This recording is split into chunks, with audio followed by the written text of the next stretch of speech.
Hello guys, আসসালামু আলাইকুম। Welcome to my Tarin's blog. আজকে আপনাদের সাথে অরেঞ্জ জেলি রেসিপিটা শেয়ার করব। প্রতিদিন সকালে চিন্তায় পড়ি বাচ্চারা যখন স্কুলে যাবে কি খেয়ে যাবে। তো অনেক মায়েরা চাই ঝটজলদি কিছু ব্রেকফাস্ট বাচ্চাদের জন্য। তো ঝটজলদি ব্রেকফাস্ট বলতে জ্যাম দিয়ে পাউরুটি। তো জ্যাম দিয়ে পাউরুটি এখন আমরা জ্যাম দোকান থেকে কিনি, এটা কি স্বাস্থ্যসম্মত সেটা তো আমরা জানি না। তো আমরা যদি নিজেরা বাসায় বানিয়ে খেতে পারি তাহলে আমরা বুঝতে পারবো এটা স্বাস্থ্যসম্মত কিনা, আমরা বাচ্চাদের কি খাওয়াচ্ছি। তাই আপনাদের জন্য নিয়ে এসেছি চটজলদি অরেঞ্জ জেলি রেসিপি। তো চলুন দেখে নেওয়া যাক ফুল রেসিপি। বিসমিল্লাহ। তো এখানে আমি 3টা অরেঞ্জ নিয়েছি।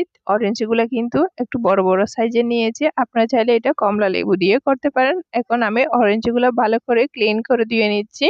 এখানে আমি নর্মাল পানি দিয়ে ধুয়ে নিচ্ছি। নর্মাল পানি দিয়ে ধুয়ে আমি একটা বোর্ডের উপর নিয়ে এটা আমি কেটে নিব।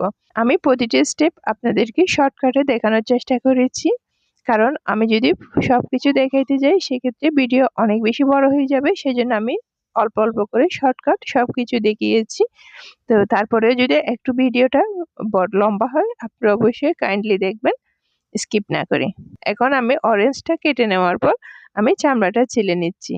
এক্ষেত্রে আপনারা চাইলে অরেঞ্জ জুসের মেশিন দিয়ে এটা চেপে নিতে পারেন, রসটা বের করে নিতে পারেন। বাট সবার কাছে তো অরেঞ্জ জুসের মেশিন নাও থাকতে পারে, সেই জন্য আমি এই পদ্ধতিটা দেখানোর চেষ্টা করেছি আপনাদের সুবিধার্থে। এখন আমি সব অরেঞ্জ গুলো ভালো করে ক্লিন করে ছিলে নিয়েছি।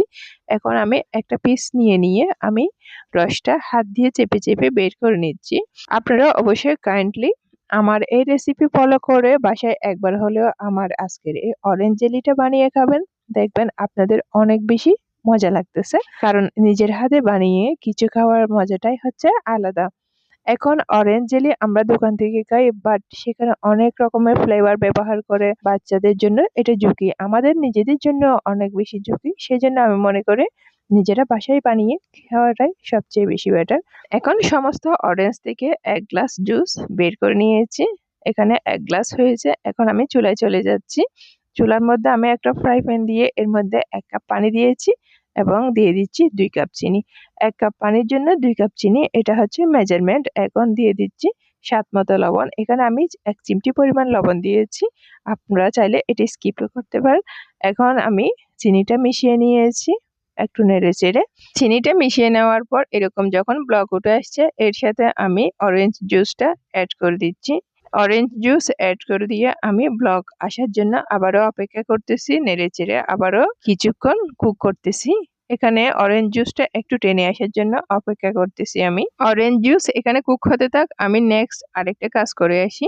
তো এর জন্য আমি 2টা লেবু কেটে নিয়েছি এবং আগার আগার পাউডার নিয়েছি 1 টিস্পুন। এখন আমি চুলায় আবারও চলে এসেছি। এখন অরেঞ্জ জুসটা আরো একটু টেনে আসছে। এখন এই পর্যায়ে আমি অল্প অল্প করে আগার আগার পাউডারটা মিশিয়ে নিচ্ছি। এখানে একসাথে আগার আগার পাউডারটা দিলে দলা পেকে যাওয়ার চান্স থাকে, সেই জন্য আমি একটু একটু করে 5-6 বার করে 1 টিস্পুন আগার আগার পাউডারকে মিশিয়ে নিচ্ছি। এই অরেঞ্জ জেলিটা আপনারা 3-4 মাস 5 মাস নর্মাল ফ্রিজে রেখে খেতে পারবেন একবার বানিয়ে। তো আমি মনে করি 1 বছর তো 12 মাসে আপনারা 2 বার বানালে 1টা বছর পার হয়ে যাবে।